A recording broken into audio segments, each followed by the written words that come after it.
Hello to all my people, and if you're watching live, checking us out on YouTube, or listening on your favorite podcast provider, you are most definitely my people. Welcome to another episode of Botch Bots and Share Shots. I'm your host, a chef by trade and a mark by choice. I am the Will Gray, and joining me tonight, he is a professional mic holder. He is the voice of New South Pro Wrestling. He is Carmen Michael. Carmen, how are you, sir? Man, I am great. What an introduction, man. Uh, Sounds I was, sounds like you're coming from a job.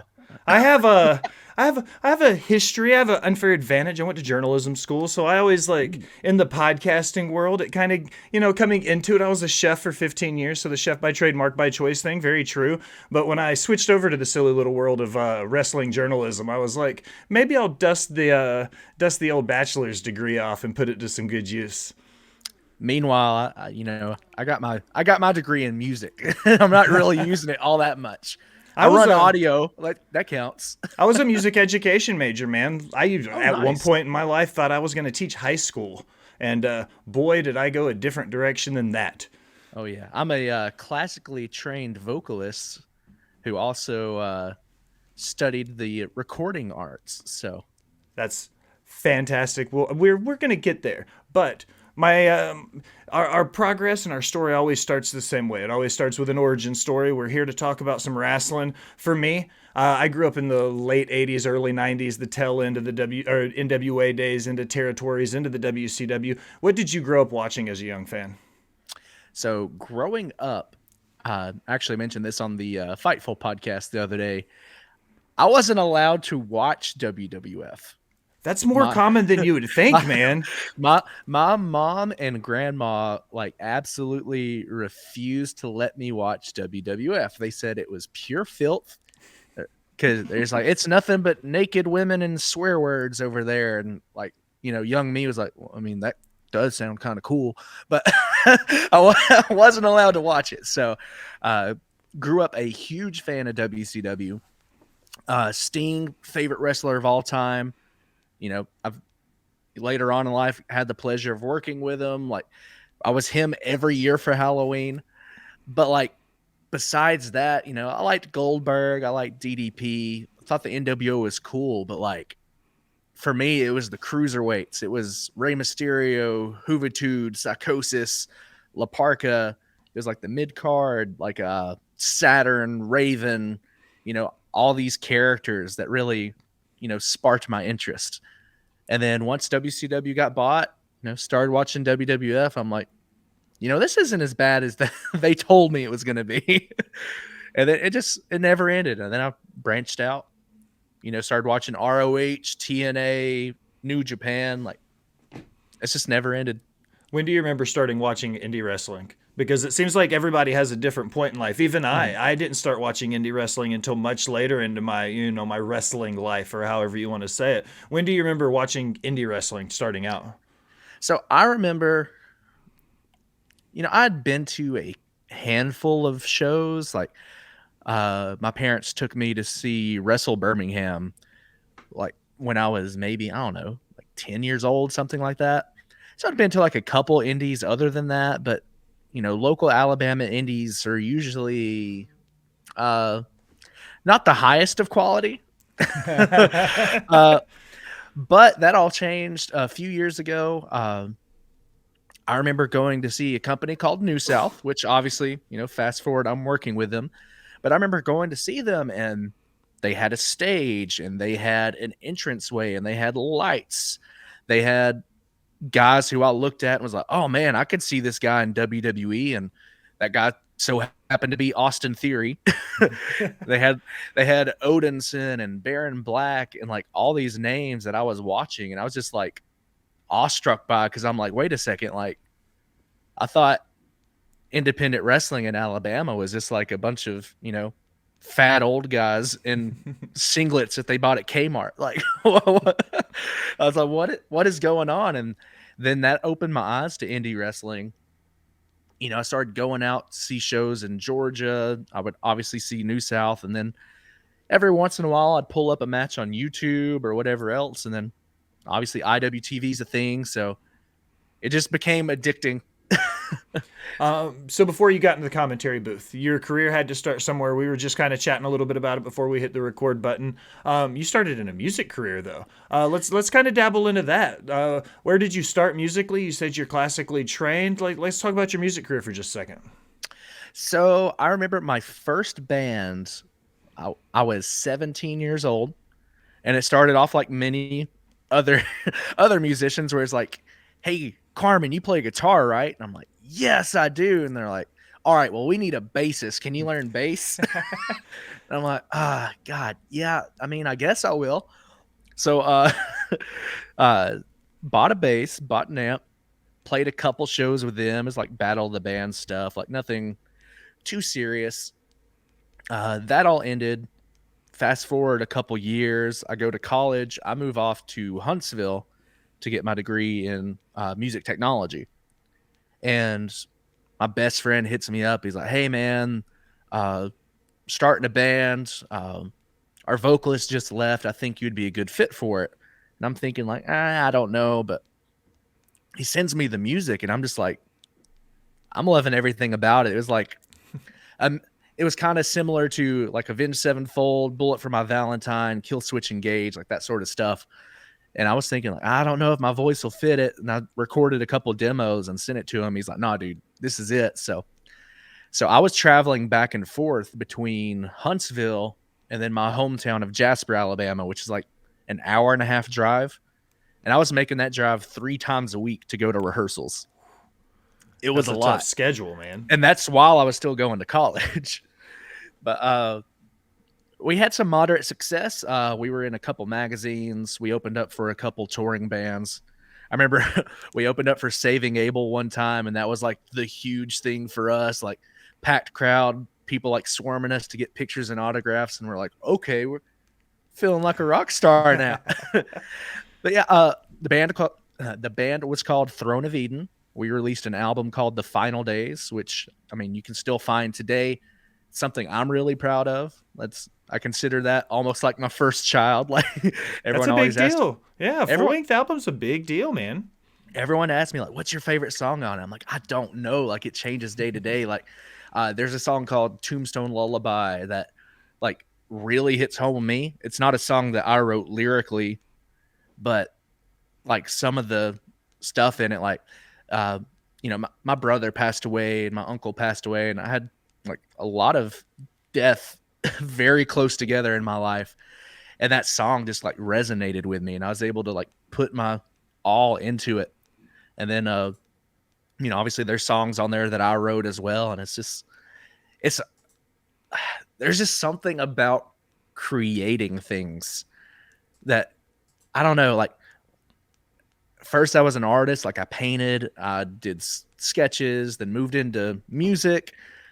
Obviously now it's wrestling, but I was getting the art itch, so now I design flyers. Like, it's like I have all these like different sections that scratch different itches, and I love it. I just love being creative.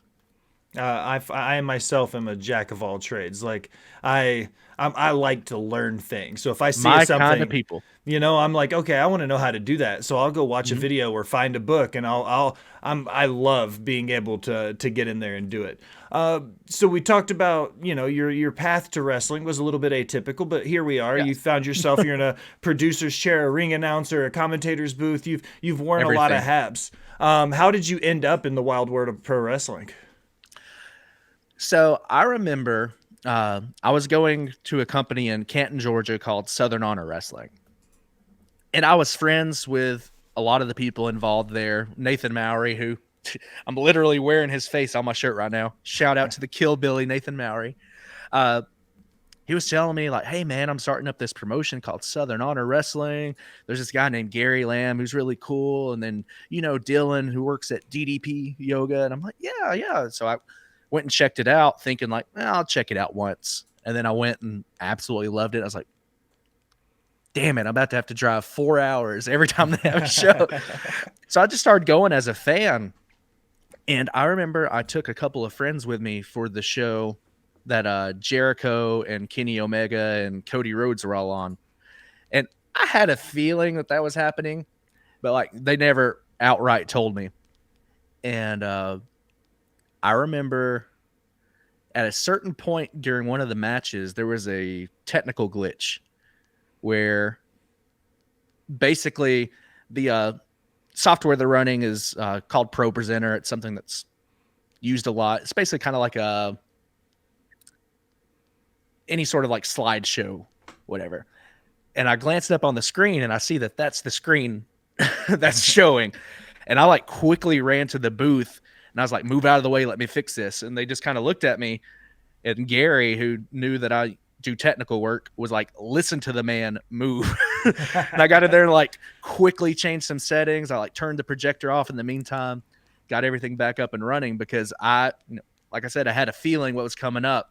And sure enough, like, at the bottom is a video labeled Kenny Omega. Like you don't want people to look up and see a file named Kenny Omega. Like, and then like the next show, as I'm driving there, Gary messages me and he's like, hey man, you run lights, don't you? I was like, no, I'm more of an audio guy, but I'll learn. And then every show was going running lights. Got to run lights for people like the Rock and Roll Express and like all these big names. I got to talk to Scott Hall and Jake the Snake and like all these people who were coming to these shows. And I absolutely loved it. And then the pandemic hit. Oh, no. So I was like, well, dang, well, now there's no shows. And then, fast forward a couple months, New South is having a tryout. And I was like, okay, well, I've kind of been thinking about ring announcing. Like, it'd be nice to be behind a microphone again. And I went to the tryout just expecting to, ring announce some matches or whatever. But I'm like, I'm here. Might as well work out with everyone. Like, might as well do the drills. It'll be fun. Like, I could get a nice little sweat in. Like, I like going to the gym. It's like, we're running laps, we're running the ropes, we're taking bumps, and like all this stuff. And I remember I'm like, my leg's really sore. Like, you start to get those noodle feelings, man. Those noodle legs. I'm like, this is weird, and didn't think anything of it. The next night, I made my ring announcing debut for the pre-show, and like my leg was super stiff, and I could barely get in the ring. And I'm like, it's just sore. Like, it's from all the squats. No big deal. And then like 2 days after that, I remember waking up and like I couldn't bend my leg. And I like looked down. I was like, okay, I'll go to urgent care, see what they say.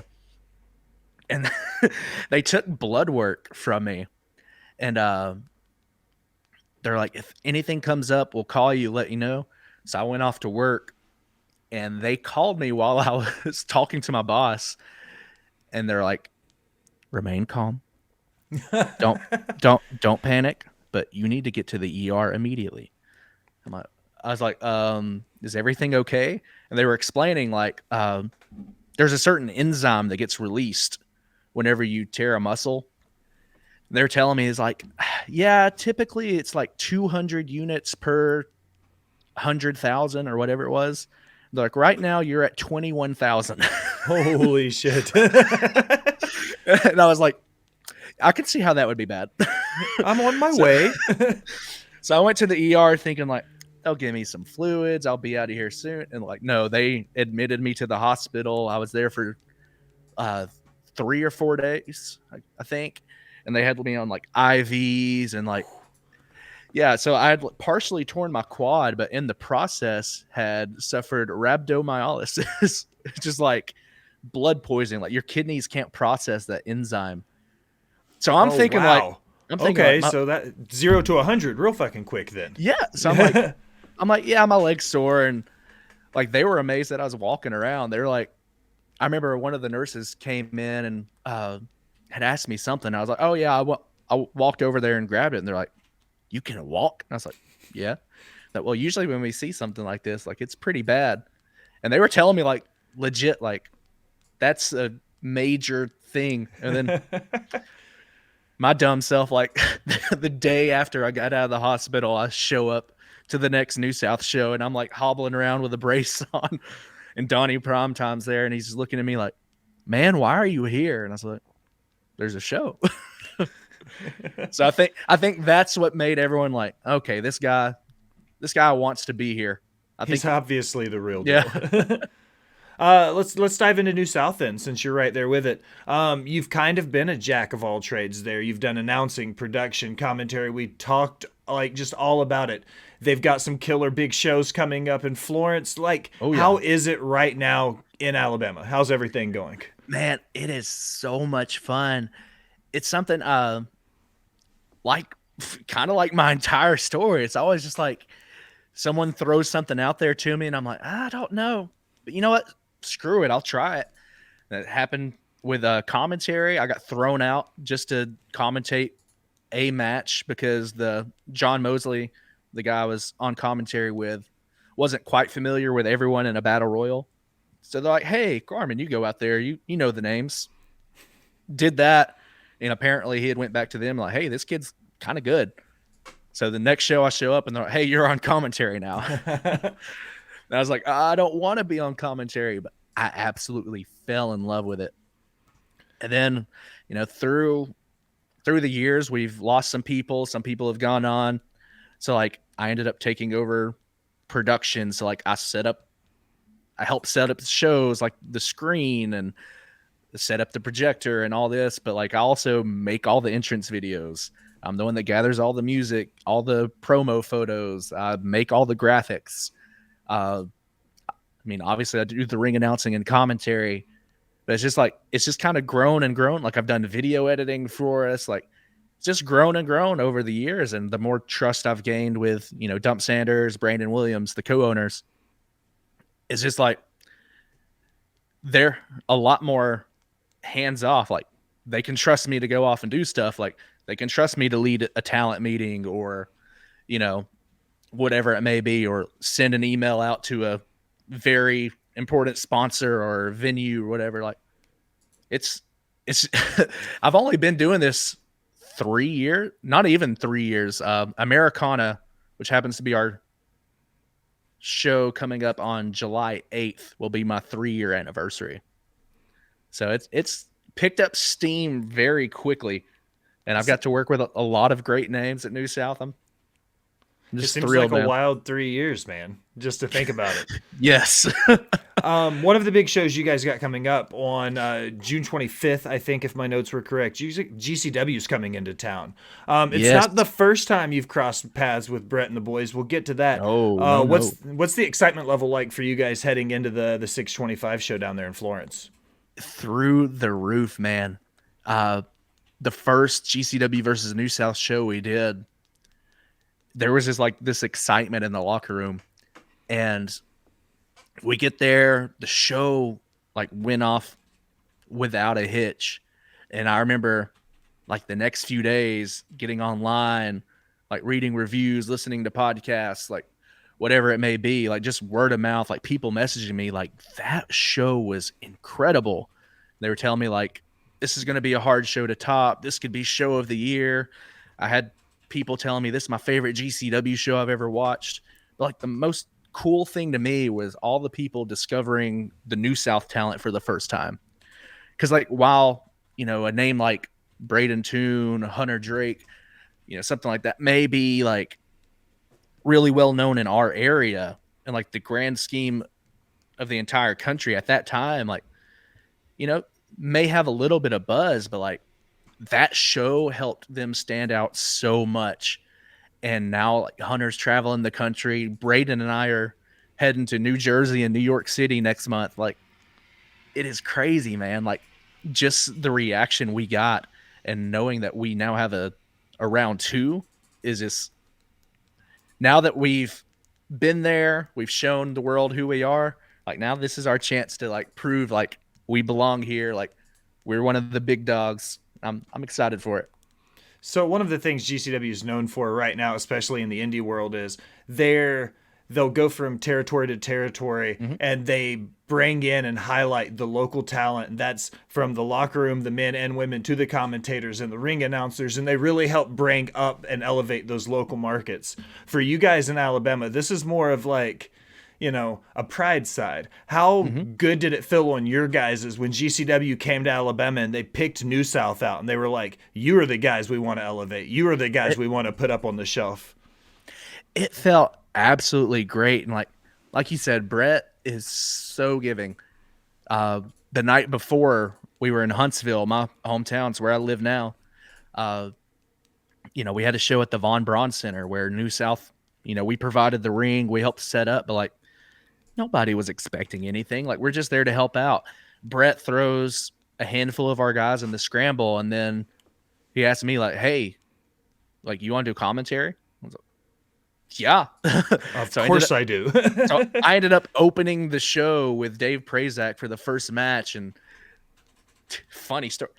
Funny story, and I think Jay would get a kick out of this. Is Nick Gage is in the ring. Jay Briscoe had just passed away, and he's calling for a 10-bell salute. And while I'm there, I mean, the ring bell's in front of me, so Prazak asked if I can do it. I'm like, yeah, sure, why not?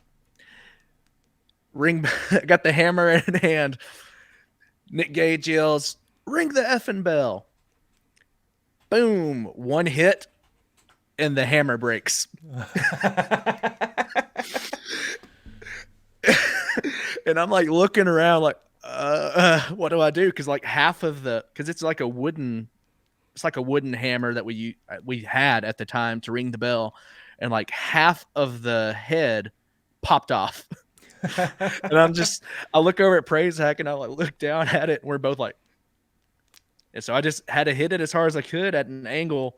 And it sounded a little weird, and like I think Prazak may have even mentioned something about it on commentary in passing. But like, I'm like, here's my GCW debut, and Nick Gage is probably gonna like shank me or whatever, like just glaring at me like, you didn't ring the bell. Like, no, I did. So it wasn't loud enough. So down in the Southeast, I'm based out of Nashville. I'm right here with you. There's tons of good indie wrestling from Action, Scenic City, all of these guys. You've been part of a lot of these great Southeast territories. From the talent's perspective, I've talked to a lot of these guys about how they're getting booked. From your seat as a commentator, a ring announcer, a producer, what's the booking process like for you on that side? It's not the hardest thing in the world, but at the same time, it is so difficult, and you have to approach it a certain way. And with that comes a lot of flexibility. That's one reason, I do the ring announcing and commentary, but like some promotions I go to, I do backstage interviews. Like it's just finding a spot and fitting in, because a lot of people I've seen this a lot, where a lot of people have their heart set on doing one thing for a promotion. And if that doesn't go well, they get super upset. But like, I remember KFW is a good shout, because I had just made my commentary debut with them. And then the next show I came to, I was like, "Hey, where do you want me to set up commentary?" And they're like, "Ah, man, our videographer couldn't make it. Like the show's not being filmed." And I thought about it for a second. I'm like, no. Your show's going to be filmed. Let me think about this. I said, I think I got something I can make this work. So I filmed the show, expecting to show up and do commentary, filmed the show, then went home and recorded commentary and post and sent it all back to them. And like, I just think there's not enough people or like want to, well, that sounds bad. Like, the key is to always like be a team player. Like sometimes you're not going to do the thing that you want to do, and you just have to say, okay, well, how can I help? There's times I've gone to promotions thinking I'm going to do ring announcing or commentary, and then something changes last minute, and they're like, well, can you help out with security? I'm like, yeah, I'd love to. Like, you just got to be flexible. And once a promoter sees that, you're not selfish prick. Facts. Yeah. And that, you actually want to improve the show that you're on, I think that builds a lot of trust. So like, I've done commentary at all these different places and ring announcing, and, kind of built up some credibility, and it's nice, man. Like now it's weird because now promotions are coming to me, and promotions that I never thought would even look at me are coming to me. And I'm just like, well, dang, like, like I was telling Steven on the Fightful Spotlight last week, I was like, at the time, I had 40 shows so far in the year, 6 months in, which like that's more than I had all of last year. And I know That's that's got to not be like a good feeling. that's not a ton, but like 3 years in, and now I'm already like assuming assuming that I stay on the path. I'm gonna more than double what I did last year. Like that's exciting. When you beat year over year numbers, no matter what, it Mm-hmm. feels good. If you see the growth. And I think that's everywhere. Part of what you're talking about too, it's the old homage of, hot dogs and handshakes. Sometimes you Mm-hmm. just got to show up and do the work and may Mm-hmm. not get anything out of it, but it's about showing the effort, right? Paying those I have dues. I have done more shows than people would imagine for free. Like all of my non-wrestling friends don't understand it because they're like, "Oh man, you're always so busy. You're always booked. You must make a lot of money." And I'm like, depends on the promotion. Some promotions pay me pretty well. Others, they're just like, "Hey, brother, thanks for coming out." So, It's hard to explain to some people because they're like, you drove 2 hours, helped set up a ring on the chance you might get the mm-hmm. interview. And I'm like, and I wouldn't get it at all if I didn't show up, right? exactly. And I've driven very far for not even a maybe. Like it's just like, well, maybe if I go here and help, it might lead to something. Not even now, but maybe it'll lead to something in the future. Like people don't get it. Like it's all networking. It's all building up a system. Because like, put yourself in the position of a promoter. Like obviously, I'm not a promoter, but I'm kind of synonymous with New South now, so my DMs are usually pretty full with, "Hey, brother, can you get me on a New South?" And I'm just thinking like, what do you have to offer? Like how does this help us? Like what you're just like, "Hey man, get me on the show." And but like there's got to be like some sort of like benefit for both of us. Like It's a two-way dance. It takes two mm-hmm. to tango no matter what. One of those things, you got to break in, you got to pay your dues, like we were saying. Mm-hmm. Putting up a rink. Yeah. Everybody's done it, no matter whether we've wanted to or not. We've all set a ring up a time or two, right? I've gotten some splinters. But my question was, when I was doing my due diligence, I was scanning your socials, looking for stuff to talk about. I saw you've been on a ring crew for a little company out of Connecticut called the World Wrestling Entertainment. I saw that you did a little bit of ring crew with them. So you and I, you've set up a house show, you've set up an indie show, a New South Mm-hmm. show. What's the biggest difference when you go to that level and you're on a ring crew for like WWE now? So I have done so backtrack a little bit. Outside of wrestling, I still work in the live entertainment industry. I'll, run audio, lights, video. But one of the things I do is work as a stagehand. So that's for those that aren't aware, that's the crew that comes in before and after the show. They help build the stage, set up the audio, set up the lights. They're the ones who are, busting their ass for hours and hours and hours that, don't hardly ever get noticed. But when a company like, because I've worked for WWE, AEW, and Impact, and when they come in, typically they'll hire a stagehand union to come in and help with it. And because I'm the wrestling guy, I almost always get booked on those because they're like, okay, here's someone who actually knows what he's doing. So they'll usually stick me on ring crew. So it's so different because like, one, like they've got a lot nicer ways of storing their ring than everywhere that I work. But it's just everywhere I go, I learn something new.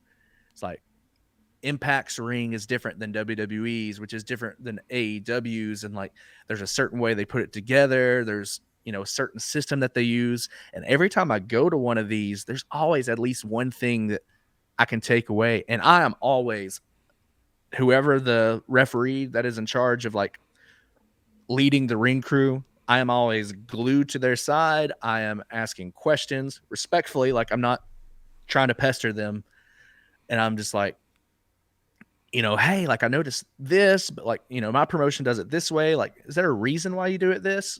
And they're like, I don't know. I'm just always wanting to learn. Like, recently I did a seminar with Gabe Sapolsky, which, you know, is mostly like wrestling. Like, how do you get signed to the WWE as a wrestler? Like, I've had matches. Like, I'm not a wrestler, but like, I still went. I want to know everything that I can about this business. Like, I love it from top to bottom. Like, you know, from creative to office to tech to in ring, behind a microphone, like whatever it is. Like, I'm like fully absorbed in this.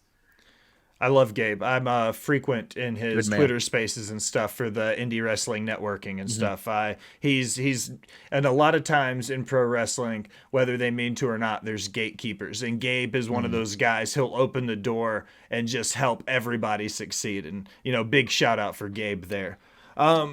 This question's kind of about, like, we'll pull the curtain back just a little bit. In pro wrestling, people talk a lot about the story being told in the ring, right? Mm-hmm. Talk about how important the ref is, how important the workers are, how important the crowd is. Everything builds these elements. The color commentator and the play-by-play guy pose very important roles Mm-hmm. in that story. What do you think your role in the story is? So I will lay it out. I recently, not to keep plugging seminars, but I No, recently go for it. Yeah. I had a seminar with Nigel McGuinness, which was all based on commentary. And I took 6 pages of notes. And it's like literally some of the stuff that he taught me, I have used every show since, and it has been a complete game changer. But one of the things that he mentioned is the play by play, like as the play by play. I'm a commentator. I can't even speak. But as the play by play commentator, like your job is to steer the ship.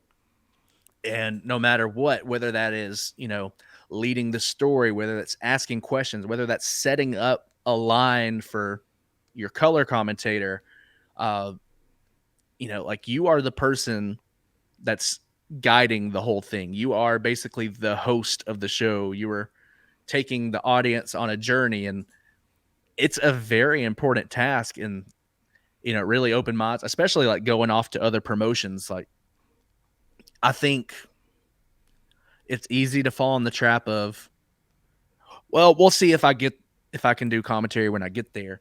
But it's like now, if I see a show I want to go to, like I study up on the wrestlers a little bit.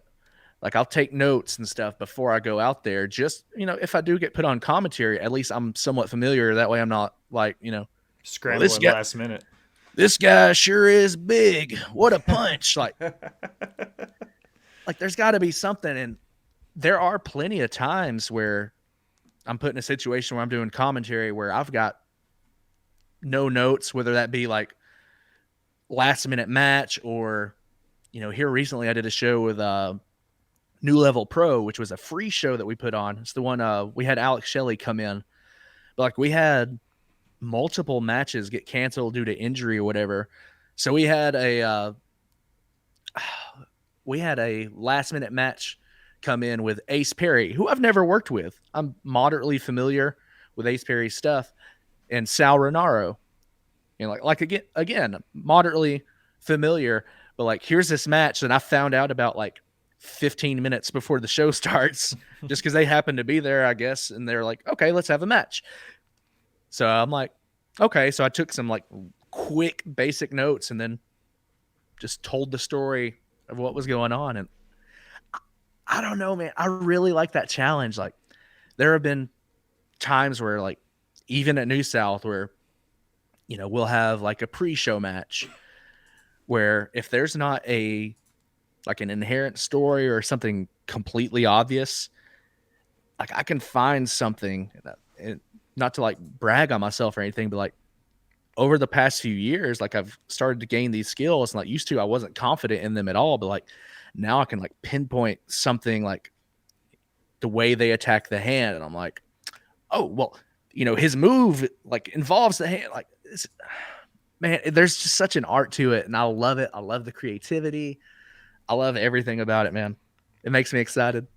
Who are some of your inspirations? Do you watch film? Do you go back and listen to other commentators call the Oh matches? man. People throughout history, guys currently doing it. Like, who are some of the people you're listening to and you watch film to kind of take some and learn from?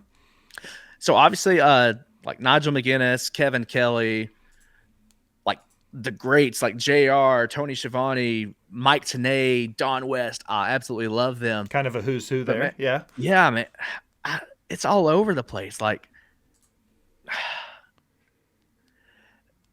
I'm trying to think of one that stands out. Like Mauro Ranallo was a huge one for me. Like Love Morrow. Yeah. the excitement he brings to it is something that I try to bring because I don't want to say I hate, but like it really takes me out of a show if I'm watching wrestling and then the commentators sound bored, or if they're like just joking around with each other rather than calling the match. Like I want to make like my job is to make the wrestlers appear larger than life.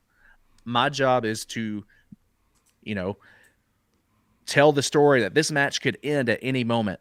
And if someone's going for a pinfall and you're not like, by God, this could be it, like losing your mind that like, I mean, obviously not every single time, but like if you're not building that energy up, like Those then moments. Yeah. why should the audience care if you're just like cracking jokes as someone's making a pinfall? That's not to say I haven't made plenty of jokes in the past, but like I've learned from my mistakes. Like I've grown so much as a commentator in these last few years, and like I'm really feeling like I'm hitting my stride now, and I'm very excited about it. Okay, so this is one of my favorite questions now though. You've hit your stride, you're getting your feet underneath you, you're catching it, you're going. Now we're gonna hop in the Wayback Machine though. We're gonna go back Ooh. 3 years, day one, night one, event one. What what do you tell rookie Carmen? Like what advice do you go back and give that Oh person now Lord. 3 years ago with everything that you got in your brain now? Oh Lord. For ring announcing, I would say confidence in projection. Because the footage of my first match I ring announce isn't out there, but it's something that I have. And I watched it pretty recently and I'm like, oh man, I feel like a baby out there because I'm just like you can see the like spark there, but it's like not like there's something there, but it's like bland. Uh as far as commentary, basically be like, dude, relax. Uh like there's nothing to be nervous about. That first time I got thrown out there, I was like worried I was gonna say something stupid or like blah blah blah or like talk over Mose.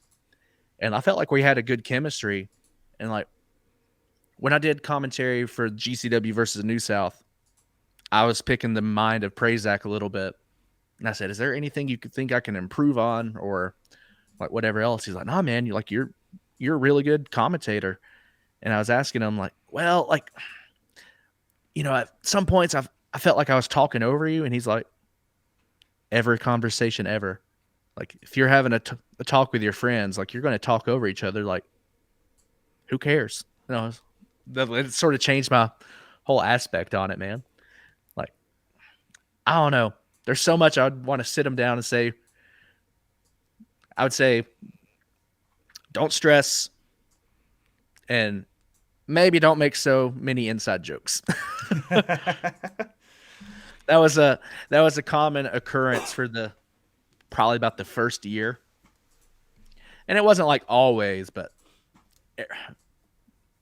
trying too hard to pop myself and pop the friends for a while there. And I watched some of that stuff back and I'm just like kind of cringed. I've heard that phrase a lot. Like you've got to focus on making sure you pop the crowd, not the boys. Mm. Like I hear that a lot. We've talked about a lot. We've done a lot. But before I let you go, I always close the same way every time. 5 random questions have nothing Oh, to do man. with wrestling. Okay, I've got Oh, your 5 man. queued up. You ready? I think. Oh, there. Yours aren't too bad. So question number 1: Ooh, what's your favorite food? Just blanket statement. Favorite food. steak. How do you eat it? I personally, it depends because right now I'm trying to slim down, so I'm trying to stay away from the ribeye because I like a nice, fatty ribeye, cooked Ribeye's the pick. Yeah. medium rare, and typically I order medium because half the restaurants don't actually cook it how you ask them to. So, uh, uh, ooh, yeah, I feel like that's it. If I had to choose on, it'd be that because diet be damned. Like a good ribeye sounds good. You can never go wrong with a ribeye. Question number 2. Are there any conspiracy theories you feel like may hold water? Oh man. Oh, dude, put me on the spot. I feel like there is, but I can't think of one off the top of my head. I will shout out Big Dave, one of our New South wrestlers, who can craft this incredible story of why he believes that Helen Keller is a fraud. not saying I agree with it. That's a new one. If you get him on a tangent, he will go on and on. And, just taking it as entertainment, it's one of the most hilarious things. Because this guy can go on for 30 minutes telling you, like, you mean to tell me? Shout out to Big Dave. I love that man. Question number 3. Would you rather never get hungry again or thirsty again? Keeping in mind, like, you're not going to die of dehydration. You're not going to die of hunger. Would you ever lose the feeling of getting hungry or never get thirsty again? I'd say never hungry, because that's a big pitfall of mine. I'm always hungry, man. I'm a grazer. I eat 365, 24/7, I feel like, all the time. It's hard for me because when I trained for my match last year for New South, I got my weight down from about 235 down to 199. Damn. And I was feeling good. And then after my match, I'm like, well, I don't have to be half naked in front of a room full of people now. So I think I'll have some Pizza Hut and some Taco Bell. And, some donuts wouldn't hurt. And then, like, I put on like 20 pounds after. So now I'm trying to get back down to the 200 range. Question number 4. What's your favorite movie? Ooh, I got to go with The Crow. And then as a dark horse answer, like, it's something that not a lot of people, like, I guess, really shout out, but, like, I really loved The Butterfly Effect. That was a great movie. I thought that whole concept was super cool.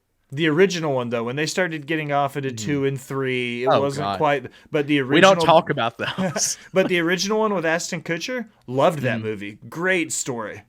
And then a great guilty pleasure movie will always be Ready to Rumble. Oh, hands down. I feel like every podcaster has had an episode about why Ready to Rumble is a fantastic movie, no matter what. It gets too much hate. I completely agree. Question number 5. It's the most serious question of the night. Oh, God. Do you think a hot dog's a sandwich? Ooh. You went all Mythical Kitchen on me. Ooh, what would Josh Scherer do in this situation? Ooh. I feel like he's the expert. Whatever he says, like, I feel like that's my answer. So, if you could, I'm going to say a hot dog is a sandwich. And I'm going to say absolutely not. A hot dog is not a sandwich. Then I'll just edit it, whichever one. Yeah, just edit to whatever he says, because I trust him. I got you. 100%. All right, Carmen, this is everybody's favorite part of the episode because I shut the hell up. I just let you talk. Put yourself over. God. Tell everybody where to find you. Plug New South. Plug everything you need to. Let's do it. I will make this quick. You can find me on Twitter and Instagram at Carmen M. Childers. New South Pro Wrestling is New South _PW. All of our shows air on YouTube. We got a brand new episode of Action Clash coming up. Speaking of which, Action Clash episode 100 will be filming on Thursday, June 22nd at Toyota Field, home of the Rocket City Trash Pandas, where we are in the pregame. Obviously, later that weekend, New South versus GCW 2 on the 25th in Florence, Alabama. Tickets are still available for all that. Other than that, just check us out on social media. We're always announcing new shows. Like, we have a very busy rest of the year.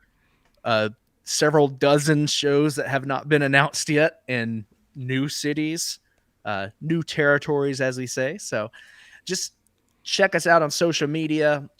Check out our recent Haas tournament, which is up for free on our YouTube now. We had names like Warhorse, can't mention that guy's name, Martin Stone. It was a loaded tournament. Alec Price, Myron Reed. It was absolutely stacked, and it's all available for free on our YouTube channel. So go give us a subscribe there. I'm getting too excited. I do this on commentary too, where I'd like get really into it and I start stumbling, but it happens. Carmen, man, this has been a hell of a conversation, brother. I appreciate you stopping by and chatting about some wrestling with me, man. I appreciate it so much, man. Thank you so much for having me on, and thank you all for watching. For the voice of New South Pro, Carmen Michael, I am the Will Gray. Thanks for stopping by and listening, my people.